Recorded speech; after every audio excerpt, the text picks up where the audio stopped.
I'm back on the scales today. I have my 118 Capra, and we're going to find out what it will do on the scales right now. So I got them all set up, and in theory it should work. We'll see what happens.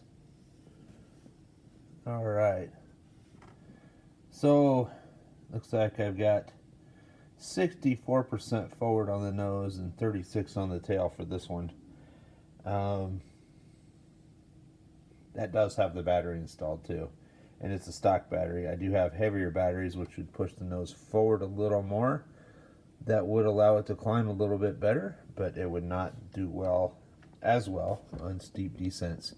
It'll have a bit of a tendency to tip forward, but really a 4% shift isn't terrible, I suppose. If I needed to recover that, I could always put my metal beadlocks on the tail, and I might do that since I've got a motor that can push the extra weight now.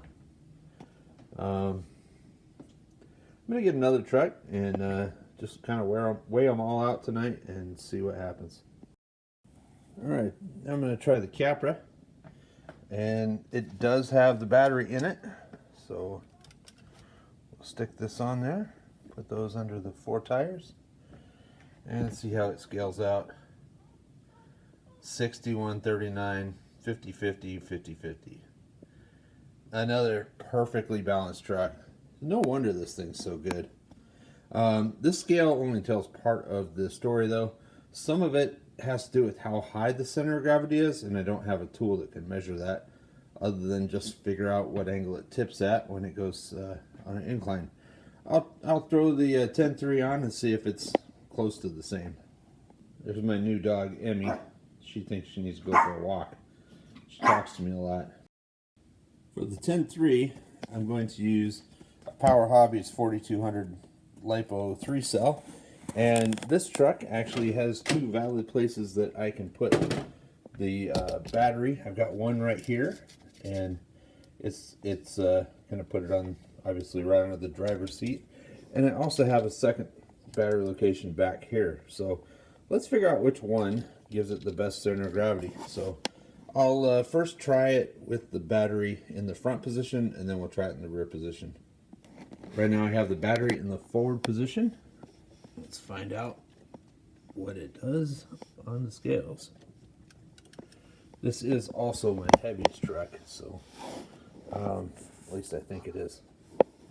Alright, with the battery up front, it's 64-36, and looks like 50-50 on the front, 48-52 on the rear. And I might be able to change that with a little bit of shock tuning. So I think if I stiffened up the left side and softened up the right side, it would change that weight on the wheels as well as anything else. But I'm happy with 64-36.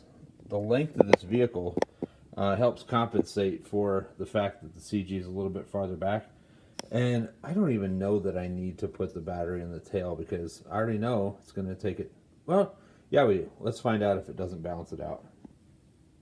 The main thing I don't like about the tail mounted battery position is it does sit it up higher.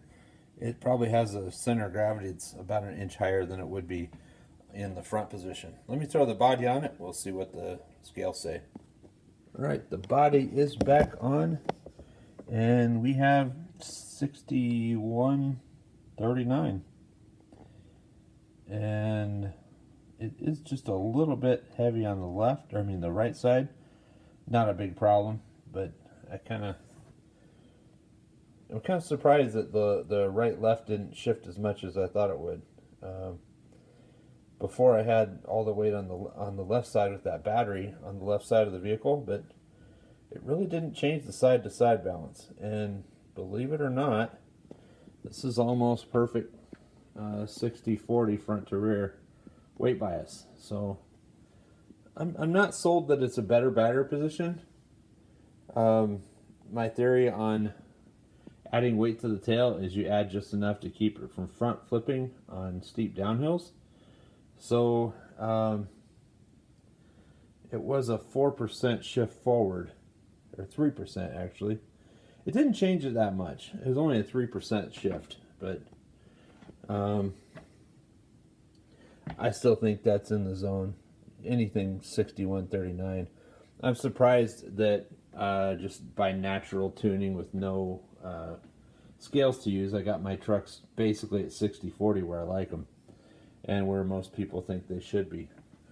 So I think that's all I'm going to do today. I'll get the Gen 7 out later. It's in a different location. And I also have a new truck that I've not even seen. It's certainly going to be an awesome truck. It's in Sioux Falls, South Dakota right now, and I'll drive that for the first time this weekend. But thanks for joining us today, and we'll talk to you later.